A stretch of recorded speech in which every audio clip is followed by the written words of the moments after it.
बिस्मिल्लाहिर्रहमानिर्रहीम। हमारे यहाँ इस्तेमाल होने वाली एक आम एंटीबायोटिक जिसे अगमेंटन कहा जाता है, मेडिकल साइंस का एक खूबसूरत जुगाड़ है। कैसे, आइए जानते हैं। अगमेंटन की गोली में अमॉक्सिसिलिन नाम की एंटीबायोटिक होती है और सब एंटीबायोटिक्स की तरह ये भी बैक्टीरियल इन्फेक्शन को ख़त्म करती है। अमॉक्सिसिलिन का ताल्लुक एंटीबायोटिक्स के सबसे बड़े ग्रुप बीटा लैक्टम एंटीबायोटिक्स से है। ये सारी एंटीबायोटिक्स बैक्टीरिया की सेल वाल पर हमला करके बैक्टीरिया को ख़त्म करती हैं। लेकिन बैक्टीरिया भी बड़ा चालाक है।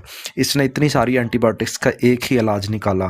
कुछ बैक्टीरिया ऐसा एंजाइम जिसे बीटा लैक्टमेज कहा जाता है बनाने लग गए हैं, जो इन एंटीबायोटिक्स को नाकारा कर देता है। यानी जो एंटीबायोटिक बैक्टीरिया को तोड़ने आई, बैक्टीरिया ने उन्हें ही तोड़ दिया। यहाँ पर आता है हमारा जुगाड़। हमने बैक्टीरिया की उस एंजाइम को पकड़ा और कुछ ऐसे केमिकल्स लिए जो इस एंजाइम को नाकारा कर देते हैं।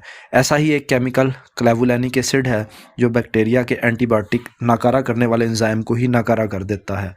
तो हमने अपनी अमॉक्सिसिलिन को इस क्लेवुलैनिक एसिड के साथ मिलाया और यूं बन गई हमारी अगमेंटन। पहले हमने बैक्टीरिया को ख़त्म करने के लिए एंटीबायोटिक बनाई तो बैक्टीरिया ने उसके जवाब में एंजाइम बना लिया, तो हमने इसका बंदोबस्त भी कर लिया।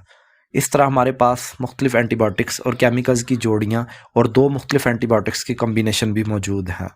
लेकिन क्या इस तरह हम बैक्टीरिया से जीत गए? वक्ती तौर पर तो हाँ लगता है, लेकिन बैक्टीरिया फिर से बाजी बदल देगा।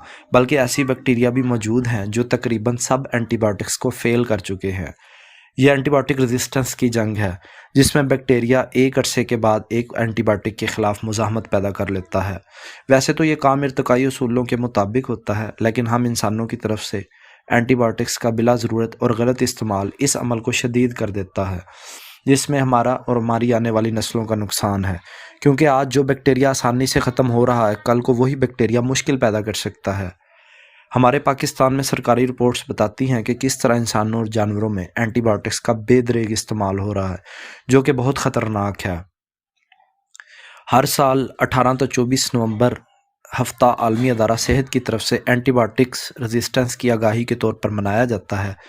तो हम भी देखें कि कहीं हम गैर ज़रूरी और गलत तरीके से एंटीबायोटिक्स तो इस्तेमाल नहीं कर रहे।